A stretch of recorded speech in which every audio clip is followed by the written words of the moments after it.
నమస్తే నేను రోజా welcome to special drive. అగ్రరాజ్యంలో మాటల తూటాలు పేలుతున్నాయి. అమెరికా అధ్యక్షుడు డొనాల్డ్ ట్రంప్ న్యూయార్క్ మేయర్ అభ్యర్థి జోహ్రాన్ మమ్దానీ ఢీ అంటే ఢీ అంటున్నారు. ఇద్దరు నేతల మధ్య మాటల యుద్ధం ముదురుతోంది. మమ్దానీని అరెస్ట్ చేయాలని, ఆయన్ను దేశం నుంచి వెళ్లగొట్టాలని అంటున్నారు ట్రంప్. ప్రెసిడెంట్ కామెంట్స్ తో ఒక్కసారిగా న్యూయార్క్ సిటీ హీట్ ఎక్కింది.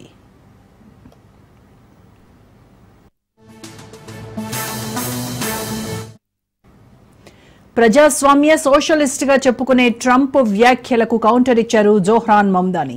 న్యూయార్క్ లో జరిగిన ఓ పబ్లిక్ ర్యాలీలో ఘాటుగానే స్పందించారు. ప్రెసిడెంట్ ట్రంప్ దేశంలో వర్గ విభేదాలను రెచ్చగొట్టే ప్రయత్నం చేస్తున్నారని ఆయన మండిపడ్డారు. తానెవ్వరికీ భయపడేది లేదని స్పష్టం చేశారు మమ్దానీ. శ్రామిక కార్మిక వర్గాల ప్రజలను దేశాధ్యక్షుడు మోసం చేశారు.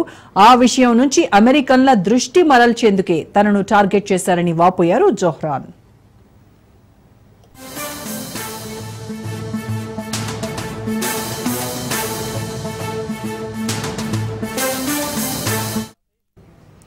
రిపబ్లికన్లపై తన పోరాటం కొనసాగుతుందని స్పష్టం చేశారు మమ్దానీ. తాను గెలిస్తే మొదటి ముస్లిం దక్షిణాసియా మూలాలున్న మేయర్గా నిలుస్తానన్నారు. నేనెలా కనిపిస్తున్నాను, ఎలా మాట్లాడుతున్నాను, నేనెవరు, ఎక్కడి నుంచి వచ్చాను అనే దానికంటే నేను ఎవరి కోసం పోరాడుతున్నాను, ఎవరి పక్షాన ఉన్నానో చూడాలన్నారు మమ్దానీ. అలాగే అమెరికా ప్రభుత్వం ప్రతిష్టాత్మకంగా భావిస్తున్న వన్ బిగ్ బ్యూటిఫుల్ బిల్ పై నిప్పులు చెరిగారు. ఆ బిల్లు అమెరికన్ల ఆరోగ్యాన్ని హరించి వేస్తుందని, ఆకలితో ఉన్న వారి నుంచి ఆహారాన్ని లాక్కుంటుందని, ధనవంతులకే మళ్లీ లాభాలు చేకూర్చే విధంగా ఉందని విమర్శించారు జోహ్రాన్.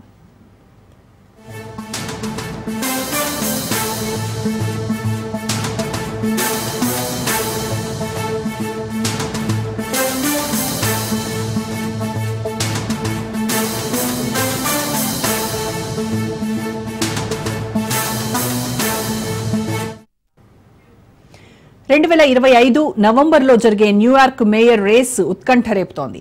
డెమోక్రటిక్ ప్రైమరీలో మాజీ గవర్నర్ ఆండ్రూపై జోహ్రాన్ మమ్దానీ విజయం సాధించారు. దీంతో ట్రంప్ సహా రిపబ్లికన్లు ఆయన లక్ష్యంగా విమర్శలు సంధిస్తున్నారు. మమ్దానీ ఓ కమ్యూనిస్టు పిచ్చోడని, న్యూయార్క్ ను నాశనం చేయకుండా తానే కాపాడుతానన్నారు ట్రంప్.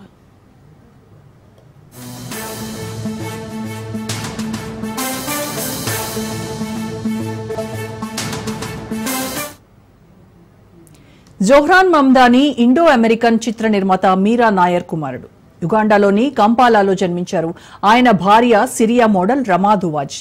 ఆమె 2018లో అమెరికా పౌరసత్వం పొందారు.